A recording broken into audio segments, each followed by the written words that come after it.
Welcome, curious minds, to the Deep Dive, the show where we really try to get to the heart of things. Today, we're diving into a relationship. It's one that often starts with these, well, intoxicating promises, but ultimately it ends in profound betrayal. We're talking about addiction specifically to alcohol, and we're going to frame it quite deliberately as a love story. Mhm. Toxic romance, you could say, but a love story all the same. One that captures that seductive beginning, the eventual awful betrayal, and that really painful process of untangling who you are from the drinking itself. I mean, think about it. We've all known relationships that start with such promise, right? That initial spark, feeling understood or suddenly empowered, finding that, missing piece. This one, with alcohol, it feels universal, even if you haven't directly experienced it. Our deep dive today is really inspired by Caroline Knapp's incredibly honest memoir, Drinking.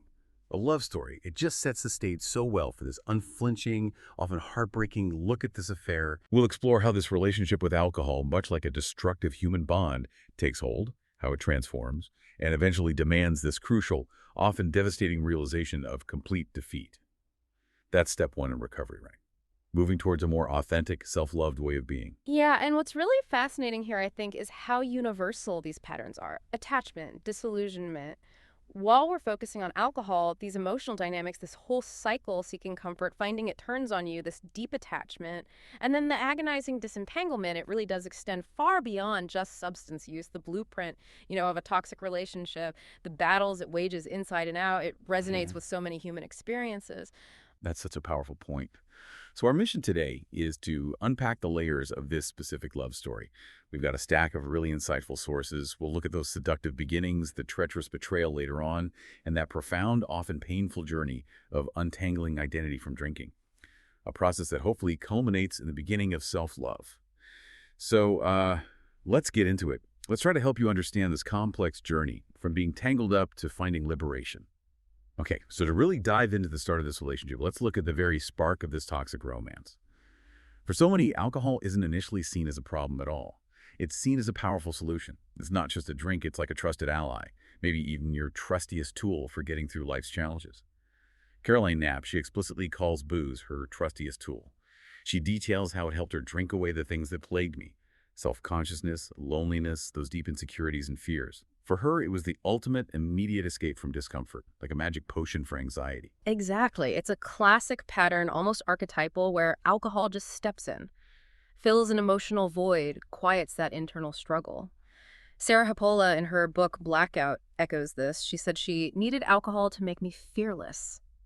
And this wasn't about seeking oblivion right away, not necessarily. It was about finding a specific state of being: courage, confidence, ease in the world that felt, otherwise out of reach. And it's not just a modern thing either. There's this account in Experience, Strength, and Hope where someone describes John Barleycorn, that old figure from folklore, the spirit of barley, beer, whiskey. Right, right. They called him a boon companion, one who was always at my elbow, one who followed me from city to farm and back to city. Mhm. That personification, it's more than just a quaint term. It captures this really deep, almost elemental relationship with alcohol. Like it's this ancient provider, a force tied to the land, tradition, a constant presence promising to make things better, or at least bearable.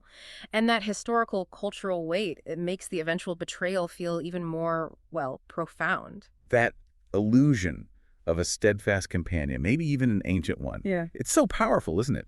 It really highlights alcohol's initial appeal as a coping mechanism, a way to numb pain, or paradoxically, to enhance feelings. And for many, this translates into this potent, though ultimately false, sense of social grace and confidence, especially if you lean towards introversion or social anxiety. Ruby Warrington, who wrote Sober Curious, she captured this perfectly. She noted, "The biggest problem booze ever solved for me was that it helped me come out of my shell and act way more extroverted than I naturally am." She also points out how society often sees alcohol as socially celebrated and confidence-boosting. It taps right into that deep human desire to connect and belong, offering a kind of shortcut. But the cost, as Sarah Hepola found out, is huge. You feel sexy, you feel in command, but as she so poignantly put it, drinking built up your confidence at the very moment you were looking your worst. It's performative confidence, not authentic. Wow, that disconnect. Exactly. That disconnect between how you feel inside and how you appear or act outside. This is where early AA members also struggled. One person, in Experience, Strength, and Hope, reflected on discovering social drinking, how to drink like a gentleman and hold my liquor. It just shows that deeply ingrained desire for controlled, sophisticated drinking, which, well, it rarely holds true for someone vulnerable to alcoholism. It just sets the stage for self-deception down the line. It really makes you wonder, doesn't it, how deeply ingrained this love for alcohol can become when our own minds are actively, creating this narrative. Alcohol gives immediate, though temporary, relief from discomforts, a quick escape. Richard Peabody, way back in The Common Sense of Drinking, he observed how alcohol, for a short space of time, removes tension most effectively, making people prone to fear, worry, boredom, making them resort to it as a narcotic. It's a fast-acting, if ultimately destructive, solution to feeling uneasy, like a balm for the soul initially. Exactly, and that fast-acting solution is just so seductive because it lets you sidestep the uncomfortable work. The work of actually addressing those underlying fears or boredom, it's a counterfeit comfort. Feels incredibly real in the moment, though. Dennis Holey, in The Courage to Change, he noted how alcohol provides temporary good feelings and a shelter from his internal and external life storm. It's a powerful but ultimately false sense of security, a temporary break from life's pressures. Yeah? Someone in AA, quoted in Experience, Strength, and Hope, talked about drinking primarily to ease my conscience and forget. And Ruby Warrington, she detailed her own experience in Sober Curious. Anxiety became her default emotional state, and she drank more and more alcohol to achieve the same buzz and sense of relief. So it's this immediate gratification, it masks deeper unresolved issues, creates a dependency cycle, which raises a really important question for anyone listening. What feelings were you trying to avoid, or maybe enhance when you first turned to alcohol? What storms was it giving you temporary shelter from? And this is where it gets really interesting and, honestly, a little unsettling. The brain's role in all this. It's almost like alcohol delivers this neurological love bomb. Our sources explain that alcohol artificially activates the brain's reward system, significantly boosting dopamine release. And dopamine is central to feelings of pleasure and reward. Yeah. That's from drinking. A love story, our brains are literally hardwired for pleasure, right? And alcohol just swoops in and flips that switch. Yeah. Hard. It creates this almost overwhelming sense of well-being, a feeling like everything is right in the world that gets deeply, deeply associated with the drink. And that's precisely why it's so insidious. That biological process, it directly hijacks our natural desire for well-being. It reinforces the love story and makes it incredibly hard to break free. Because over time, the brain develops these compensatory adaptations to this artificial revving up. Think of your brain's reward system like a finely tuned thermostat, right? Keeping your internal pleasure stable.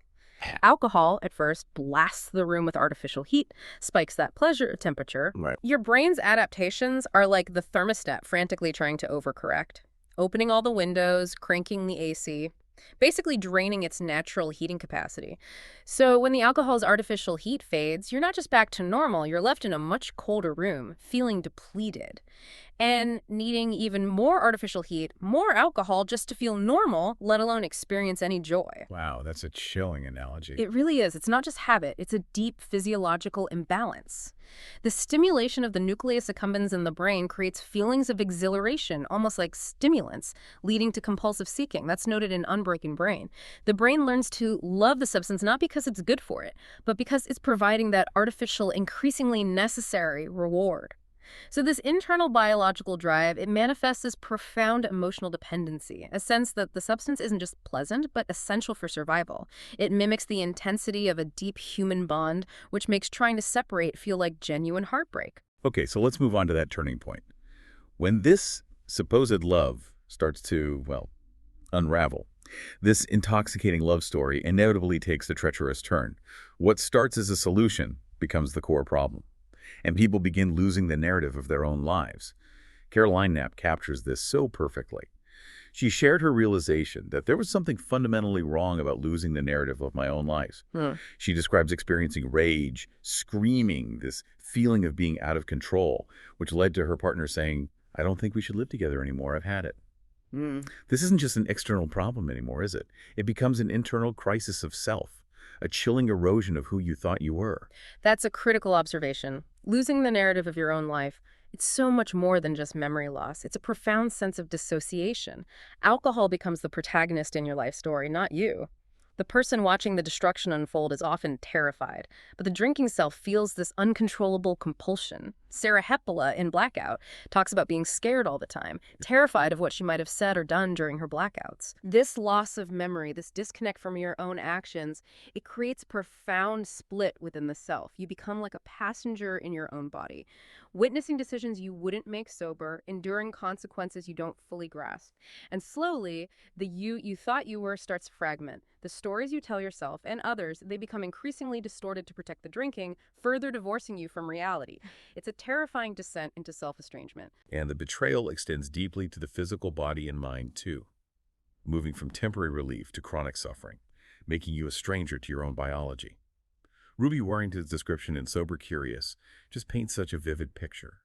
Sundays when my head hurt, her gut roiled, tongue furry with forgotten words, her hair felt hungover, greasy and crispy dry. That's not just a minor annoyance, is it? It's this deep physical malaise that just permeates everything. A far cry from the initial glamorous allure. And beyond the immediate hangover, the physical and mental toll is devastating. This Naked Mind explains that when the liver breaks down alcohol, it releases toxins that damage brain cells, leading to bad sleep, mood imbalance, personality changes like violence or weeping, anxiety, depression, and shortened attention span. It's not just feeling fuzzy. It can lead to these really devastating personality changes, unexpected violence, uncontrollable weeping, and this pervasive anxiety that becomes a constant companion. It's so vital to grasp that this isn't just a bad habit. It's a profound physiological and psychological disease, a sustained chemical assault on your very being. This Naked Mind also notes that alcohol overdose can happen from continual infusion and can cut life expectancy by 10, 12 years. 10 to 12 years. Yeah. And furthermore, under the influence highlights something called protracted withdrawal syndrome.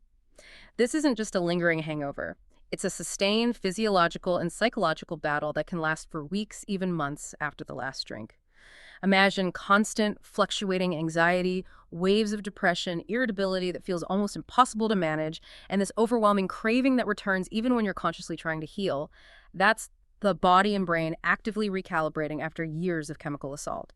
It makes early recovery an immense test of resilience, and it's a clear sign this is a disease, not just a choice. This love story with alcohol also just isolates people from real human connection. An AA member recounted, "I'd managed to drink my way through all my friends. I had no one in the world to talk to." That's from experience, strength, and hope. Can you imagine that profound, aching loneliness? Realizing the very thing you turn to for comfort has become this wall between you and everyone you care about. Sarah Hepola in Blackout, her sober boyfriend, would pull away from me when I was buzzed and handsy. "You smell like a brewery," he'd say, and I didn't get it. The perceived social lubricant becomes this huge social barrier. The very thing meant to make you feel connected ends up pushing people away, often without you even realizing why. It's a stark irony, isn't it? A cruel twist in this toxic romance. Yeah. Dennis Holey described how alcoholism leads to egocentricity and the narcissism, the to hell with the rest of the world and me attitude, which inevitably alienates loved ones. That self-absorption, it just starves genuine relationships of the mutuality and empathy they need to survive. The fear of partners regretting the relationship, being haunted by the words he'd used about his last relationship. Grooves of domesticity. Claustrophobic, that quote from the Recovering Intoxication, speaks volumes about the deep insecurity and how alcohol just erodes trust and intimacy. Alcohol actually becomes a protective barrier, preventing genuine connection because connection might threaten the addiction itself. True self-love, healthy relationships, they require honesty, vulnerability, which alcohol fundamentally undermines by building this fortress of self-deception around the drinker. And as that relationship with alcohol deepens, so does the cycle of self-deception and protection. The person develops these intricate patterns of behavior, just to safeguard their drinking and deny the growing problem. Dennis Holey, again in The Courage to Change, detailed this cluster of behavior patterns: lying, the sneaking of drinks, the egocentricity, and the narcissism. It's an elaborate mental defense system, like a fortress built around the addiction. One man in experience, strength, and hope recounted trying to rationalize his failures. Drinking didn't have anything to do with not going through with things. I don't know whether I drank to cover up being a failure or whether I drank and then missed the deals. I was able to rationalize it anyway. The mind truly can, as Hepola put it, cobble together 1,000 PowerPoint presentations to keep you on that bar stool, convincing you and others that nothing's really wrong. That internal conflict is precisely what creates that deep split within, which Caroline Knapp's father apparently pointed out to her, urging her to deal with it. Another person in The Courage to Change described putting scotch in ginger ale, trying to disguise his booze even from himself, denying he was an alcoholic. This self-deception is just such a hallmark of the disease. The addicted mind lacks consistency. Thought patterns, emotional states, they fluctuate wildly. Makes it hard to hold on to a healthy sense of self, as In the Realm of Hungry Ghosts explains. The addiction itself becomes this perverse structure, a defining characteristic, making people feel unmoored and lost without them if they even think about letting go. So the lover that once promised solace now demands your identity, forces you into elaborate deception, isolates you. It's a possessive, manipulative partner. You're losing yourself entirely to protect the very thing that's destroying you. It's a complete, profound betrayal from the inside out. Which brings us to a really crucial compassionate point. It's absolutely vital to understand alcoholism as a primary disease, not a character flaw. This reframing is essential for moving past self-blame towards healing, breaking that cycle of shame. Dr. Soakworth, who treated thousands of alcoholics, he was convinced that alcoholism is not just a vice or a habit. This is a compulsion. This is pathological craving. This is disease. A really powerful statement from Not God, the language of the heart. It's a paradigm shift. That understanding is just foundational for recovery because it moves the whole discussion away from morality and into medicine. Under the Influence clarifies that alcohol is a selectively addictive drug. It is addictive for only a minority of its users, namely alcoholics. This is key. It's not about moral weakness or lack of willpower that everyone has. It's a specific physiological and neurological response that only affects certain individuals. The courage to change emphasizes it's a primary disease with its own etiology, symptomatology, and fatality, meaning it has its own distinct causes, its own set of symptoms, and if left untreated, it is fatal. Furthermore, the effects of alcohol on alcoholics are totally different from what it is on social drinkers, and measurably so. Recognizing this shifts the focus from blame and shame to healing and seeking the right kind of help. It allows for self-compassion, which is such a critical first step towards self-love, replacing the guilt with a path forward. And then comes that pivotal moment, the heartbreak of surrender. Specifically, step 1 of recovery. It's that pivotal moment of acceptance, admitting absolute powerlessness over alcohol and the unmanageability of one's life. Chuck C's journey is summarized in A New Pair of Glasses. It begins with the pivotal moment of acceptance, acknowledging and accepting the problem. For many, this is the hardest truth to face, isn't it? Because it feels like giving up. It truly is. The foundational statement of AA is, we admitted we were powerless over alcohol, that our lives had become unmanageable. That's an experience, strength, and hope, and Brett. The 12 Steps and 12 Traditions won. And this isn't giving up in despair. It's a courageous decision to stop fighting a losing battle. To acknowledge that your individual effort alone just isn't enough against this cunning, baffling, powerful disease. And unmanageable, that's not just about a few bad things happening.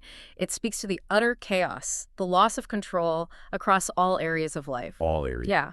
Broken promises, damaged relationships, financial ruin, legal troubles, health crises, a deep internal spiritual bankruptcy.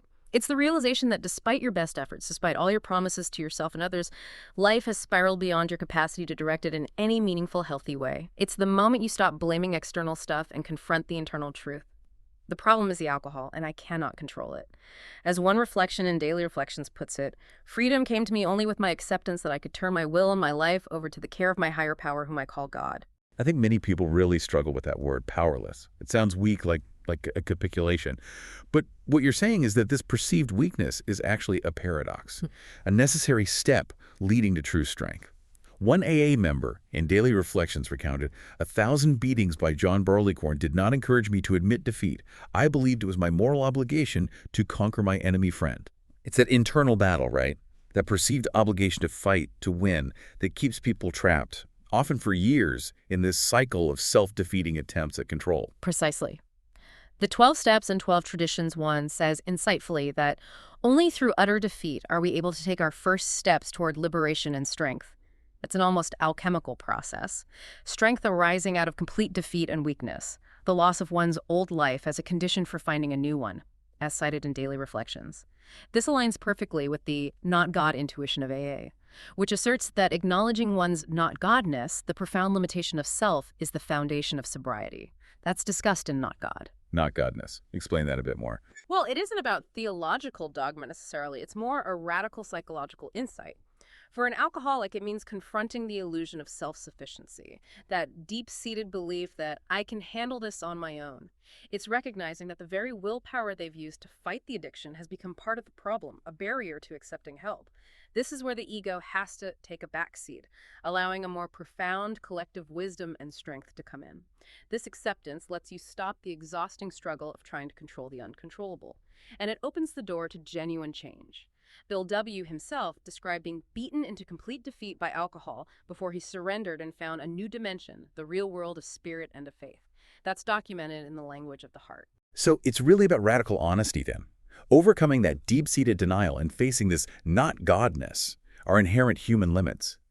Dennis Holey, in The Courage to Change, admitted, I really denied I was an alcoholic. I based that on the fact that I didn't have the capacity or my drinking wasn't as intense as that of so many others. Yeah. That comparison, the internal bargaining, the constant mental gymnastics to justify drinking. Yeah. That's a huge part of the denial, isn't it? Preventing any real movement forward. Absolutely.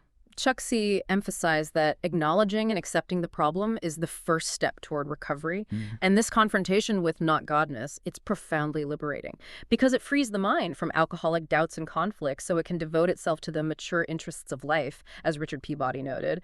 This not godness isn't just humility born from defeat. It's a profound reorientation of the self. It challenges that very Western cultural narrative that often champions individual mastery and control. For an alcoholic, it's particularly critical because the addiction thrives on the illusion of self-control. I can handle this, I can stop anytime. So acknowledging our inherent limitations, our not godness, becomes this radical act of self-acceptance. It opens the door not to weakness, but to a different kind of strength found in interdependence and spiritual connection. It means letting go of the ego's demand for control and opening the door to receiving help, forging a new, stronger identity that isn't dependent on alcohol. And that reframing of alcoholism as a disease, not a moral failing, that's just critical for enabling self-compassion, moving beyond the crippling guilt and shame. In Daily Reflections, an AA member shared feeling blessed with a feeling that it was all right to admit defeat to a disease which had nothing to do with my moral fiber. That immediately shifts the internal dialogue, doesn't it? From self-condemnation to a pathway for healing, allowing self-forgiveness. This understanding is a true turning point. It's about accepting a condition that isn't a personal fault, which allows the individual to stop wallowing in self-pity or anger, as Daily Reflections describes.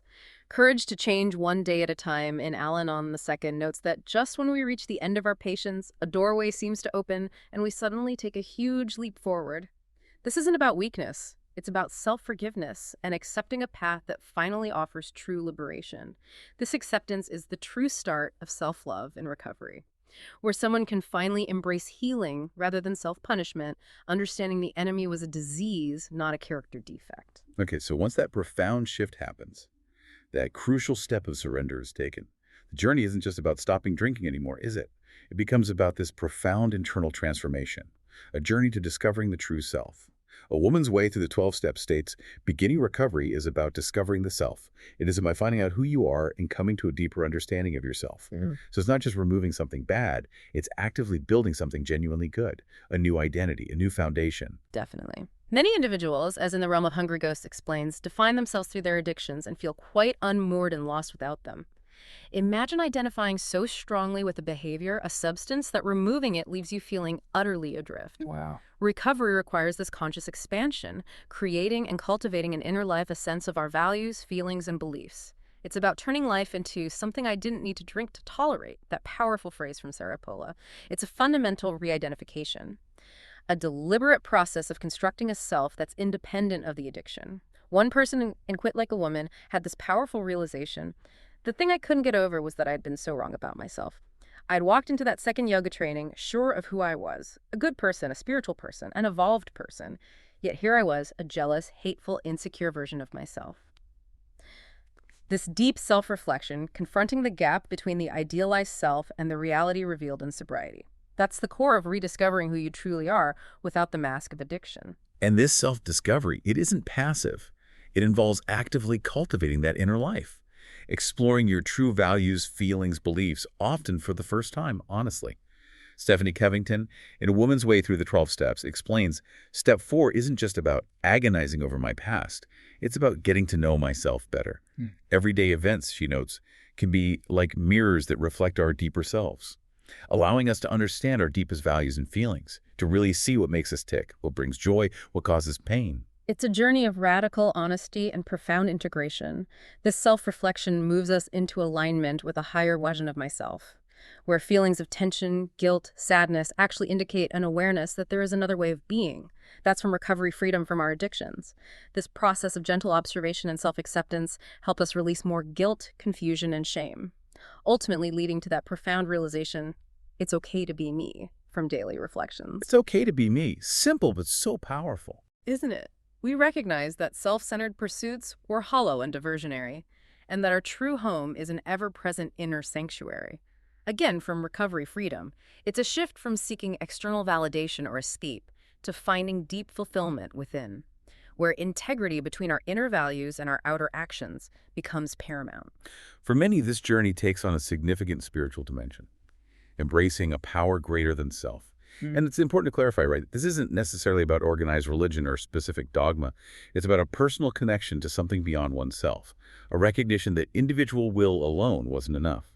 Step 2 of AA clearly states, came to believe that a power greater than ourselves could restore us to sanity. Indeed. William James, in the Varieties of Religious Experience, he gives examples of individuals who, when feeling some happiness in their heart, asked for more, which was given to me as quick as thought. This is an abstract philosophy. It's a visceral, deeply personal experience for many. This spiritual awakening is described as a new state of consciousness and being, where one laid hold of a source of strength which he had hitherto denied himself according to not God. This spiritual dimension provides an anchor, a profound wellspring of resilience. True humility and an open mind can lead us to faith, as Daily Reflections observes. This allows for a radical and permanent change in his own consciousness. A concept echoed in the Sermon on the Mount, which notes this understanding includes within itself all other religious knowledge. It's about tapping into a wellspring of inner guidance and strength, using the foresight God has endowed us human beings with, as Bill Cizet mentions, rather than relying solely on that flawed, addictive will.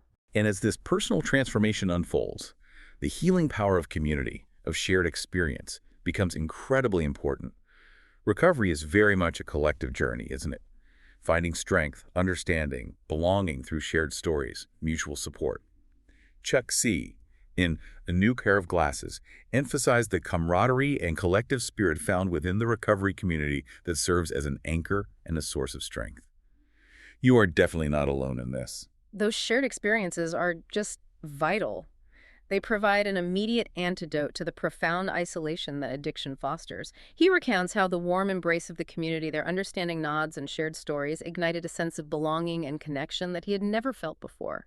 The profound discovery a stranger makes in sharing is that all his sins are also the sins of others, which lifts from us the feeling of isolation and despair of self. That's from what is the Oxford Group. Wow, lifting that isolation. Exactly. That sense of not being alone, of shared humanity, mutual vulnerability, it's incredibly powerful. A sponsor in the Recovering Intoxication put it beautifully. This keeps me sober too. It's the mutuality of needing others that mitigates demands and fosters the ability to give, strengthening everyone involved. That's from Not God. One AA member in The Courage to Change expressed it as, I'm helping myself in my attitude, my disposition, my feelings toward other people. Today, I do not know anyone I dislike. And that's not just an absence of hostility, right? It's a profound expansion of the heart, a capacity for connection. Okay, so let's sort of bring this together. The ultimate outcome of disentangling from alcohol, of redefining love from that destructive attachment to genuine self-love. It's a new life, a life of freedom, serenity, renewed purpose. This Naked Mind describes this outcome so clearly. I now have freedom, I am back in control, and I regain my self-respect. This isn't just the absence of pain or stopping a harmful behavior. It's the profound presence of joy, authenticity, a true sense of personal agency. It's truly transformative, a radical reclaiming of one's existence. As this Naked Mind also declares, life is amazing without alcohol. The goal is a full life, a free life, a serene life, as it's beautifully put in Came to Believe. One AA member in The Courage to Change found a reasonable amount of peace and comfort because in helping other people as best I can, I also found out that I'm helping myself. This whole journey, it transforms how we experience ourselves, our relationships, spirituality, leading to an ease in living and acceptance and serenity that can transform the way we experience self. That's from A Woman's Way. It includes the return of our natural capacity for wonder, awe, and absorption, as Holly Whitaker notes in Quit Like a Woman. Imagine rediscovering the simple joys, the vibrant colors, the rich textures of life that alcohol had just dulled or hidden. It's a profound awakening to the beauty and possibility of living sober. So we've journeyed through this alluring yet ultimately toxic love story with alcohol. From those seductive first sips promising solace and confidence, through the treacherous turn of betrayal and self-deception, we arrived at that heartbreaking but liberating moment of admitting complete defeat in step one. This surrender, paradoxically, opens the door to profound self-discovery and a genuine embrace of self-love.